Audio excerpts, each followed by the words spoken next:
Rangeley Lakes Trail Center, okay. Yes, and that is operated by the Rangeley Lakes Cross Country Ski Club. Mm-hmm. But we like to keep the Rangeley Lakes Trail Center front and center. And there's a history behind that too, isn't there? Yes, there is. The Rangeley Lakes Cross Country Ski Club started back in the mid-90s. Saddleback used to have Nordic trails, and then that sort of fell away. Rangeley, town of Rangeley, had some municipal trails that were multi-use, that were, I think, groomed by a snowmobile and a TID, or, drag. And when that didn't prove to be enough for the group of Nordic enthusiasts that were in Rangeley, they started the Cross Country Ski Club. And they rented a winter lodge that was in the center of a large group of properties, and they made an extensive trail system that was really very well groomed, very well managed. And then in 2004, the major property holder was selling the property, so we had to find a new home, which it's kind of hard to move a whole trail system. Right. So we were on the lookout. We even considered buying Saddleback because Saddleback was for sale at that point.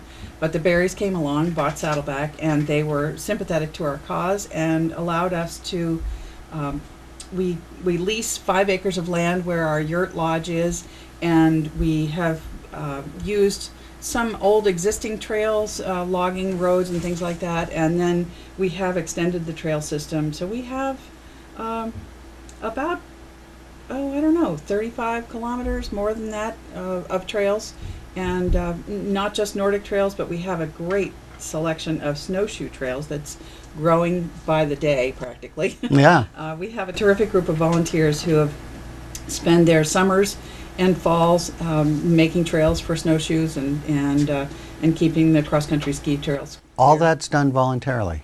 Yes, it is. Wow. It's a terrific You've group. got a great support team there. Yes, we do. Yeah. It's wonderful. And very friendly. I mean, we went there. Everyone was very accommodating. We came up to visit, and during the Loppet event, and trail conditions were great. Yeah. And it was fast, and I'm sure there was some fast. It was cold. Yeah, it was cold. Yeah, but that snow's sticking around, so we're feeling good about that. The Loppet, that was our 17th year of running the Loppet race. We have a very good reputation. It's part of the NINSA, which is the New England Nordic Ski Association marathon series, and we have a very, like I said, we have a very good reputation for running a good race and having great food and available for the racers. They always appreciate that. I love the yurt. It's cool. Thank you. Yeah. I think that was my idea. Well, there you go. Actually, when we moved up there, we couldn't afford a base lodge and all of the things that go with it, and since we didn't own the property, it was a little risky trying to build something. So the yurt was affordable, and it was big enough for us, and so we're managing with it. Yeah, I mean, you were serving food in there. There was all kinds of sweets and people that were displaying great cookies and all that. Yeah. And you have rentals there. We do. We rent snowshoes and full Nordic equipment rentals. Yeah. That's great. Yeah. So what are some other events that we can look forward to up in the trail system? Well, we have, this year we actually hosted the Maine State Snowshoe Championship race that was early February.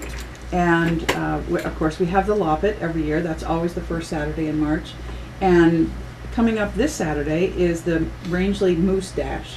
That is a snowshoe race, and this is our 2nd annual. Last year it happened to be on St. Patrick's Day, so we had fun painting the snow green shamrocks all over the snow. But this year it is Sunday the 16th, and we have a kids kilometer race, just a short one for 10 and under kids, and we have a junior age division all the way up through the masters. So it's a family friendly race, and there are 5 kilometer and 10 kilometer courses, so you can take your pick. You don't have to do the 10 if you don't want to. There's also a touring division, so if you just want to get out on the trails and enjoy the scenery and support us, then come on by and register for the race.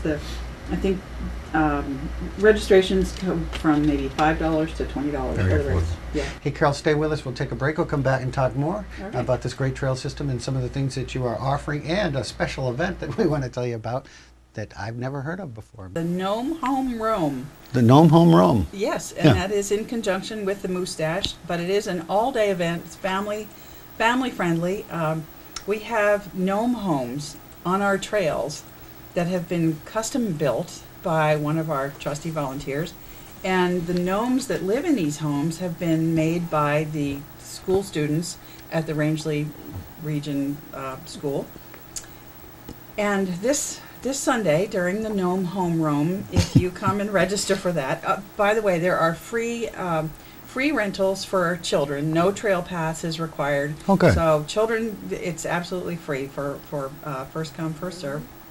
But you will get a map of the gnome homes and where they're located, and if you can find them, the gnomes will be there to welcome you and give you a prize. Oh. So this should be very exciting for our first annual Gnome Home Roam at the Rangeley Lakes Trail Center. History-making event. A history-making event, and I love the name. It's catchy.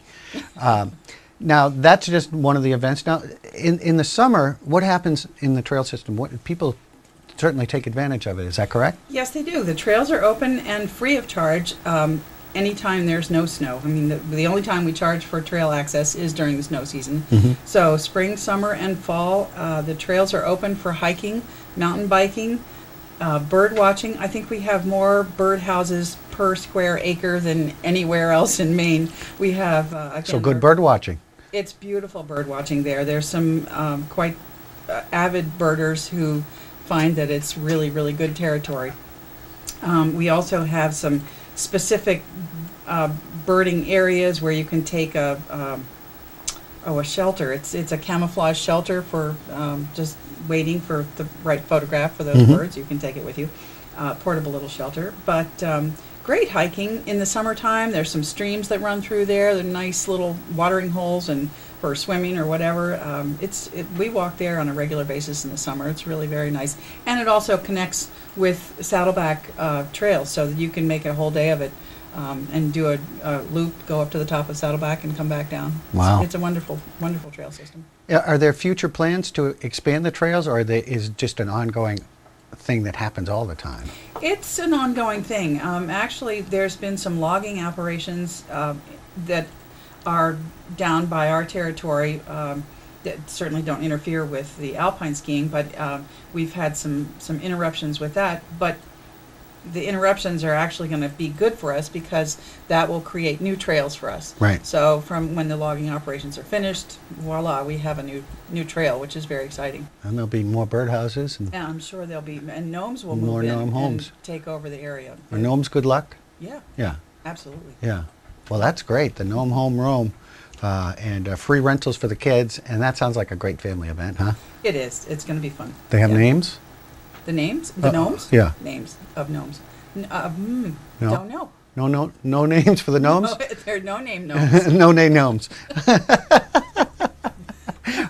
Oh, well, thank you so much for joining us today, and You're welcome. I really appreciate you coming down from Rangeley and sharing this great opportunity for people to get out and enjoy, and whether you're a bird watcher, snowshoer, or hiker, or cross-country skier, racer, whatever, you got it right up there. Absolutely. Go see them at the Yurk. All right. Thank you so much, Wonderful. Carol. Thank you. Appreciate it. You're We'll take a welcome. break.